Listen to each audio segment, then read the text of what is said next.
ሙሉ በሙሉ ኦርቶዶክሶች ናቸው። የጌታችን የመድኃኒታችን የኢየሱስ ክርስቶስ ልብሱም እዚህ ነው ያለው። የራሺያ ጎረቤት ሆኖ በጣም ነው አምርረው ሩሲያን የሚጠሏት። በጣም ኮስታራዎች ናቸው። በስመ አብ ባንዲራቸውን የሚወዱ ህዝቦች ናቸው ማለት ይቻላል። በጣም የገረመኝ እናቶች በጣም በሽያጭ ይተዳደራሉ። ዞር ስትሉ የምታዩት ነገር አንዱ ቤተክርስቲያን በሁሉም ቦታ የኦርቶዶክስ ቤተክርስቲያን በብዛት የምታገኙት አፋበራራቸው እንደኛ ነው። ተመልከቱት። ጫማ አያወልቁም እነሱ።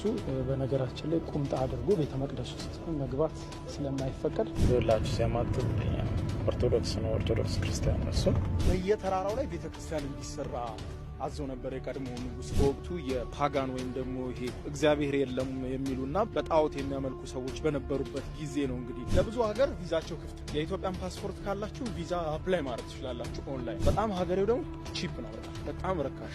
ይሄ ደግሞ የፋሲል ግንብን ይመስላል። የምር ይሄ እንትኑ አይመስልም? ማማው ይሄ እንትኑ እንግዲህ አሁን ደግሞ የጆርጂያዎችን ባህላዊ ምግባቸው ነው። ይሄ በጣም ከዚህ ሀገር የሚወደድ የሚበላ ነው። አሁን ወደ ሩሲያ ድንበር በጣም እየተጠጋን ያለ ነው። የምድር ውዱ ልትሉ ትችላላችሁ። ወርዝ ያደርጋሉ የሚለው ምክንያት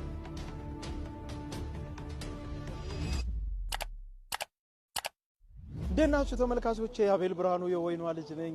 የት ነን ዛሬ? ጆርጂያ ቲቢሊሲ፣ የማትታወቀው የክርስቲያኖቹ ሀገር ልንላት እንችላለን። ለዛ ነው ይሄንን ርዕስ የሰጠዋት። ምክንያቱም በጣም በርካቶቻችን ወይም በርካታ የዓለም ሕዝብ እኛ ብቻ ሳንሆን ጆርጂያ ሲባል የሚያውቀው የአሜሪካዋን አንድ ክልል ጆርጂያን ብቻ ነው። ይቺን የክርስቲያኖች ሀገር የሆነችውን ጆርጂያን ብዙ በዓለም ላይ አትታወቅም። አሁን ያለሁት በዋና ከተማዋ ቲቢሊሲ ላይ ነው።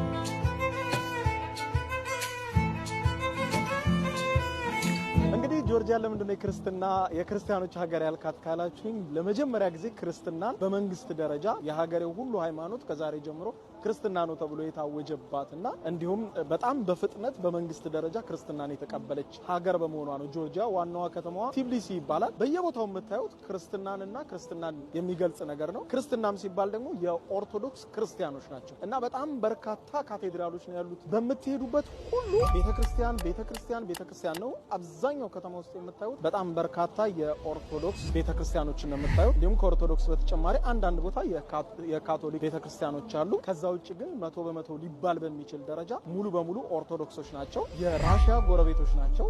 ጎረቤታቸው ራሺያ ነች። እንዲሁም አዘርባይጃን፣ አርሜኒያም እነዚህ የሚያዋስኗቸው ሀገሮች ናቸው። እንግዲህ በየቦታው መስቀል ነው የምታዩት፣ ቤተክርስቲያን ነው የምታዩት። ይሄ ብቻ ሳይሆን ይሄ ፍሪደም ስኩዌር ነው የሚባለው ወይም የነጻነት አደባባይ ነው ብለው የሚጠሩት። እዚህ ፍሪደም ስኩዌራቸው ላይ ራሱ በወርቅማ ከለር ሰልተው ከላይ ያስቀመጡት ሰማዕቱ ቅዱስ ጊዮርጊስን ነው እንደምታዩት ማለት ነው።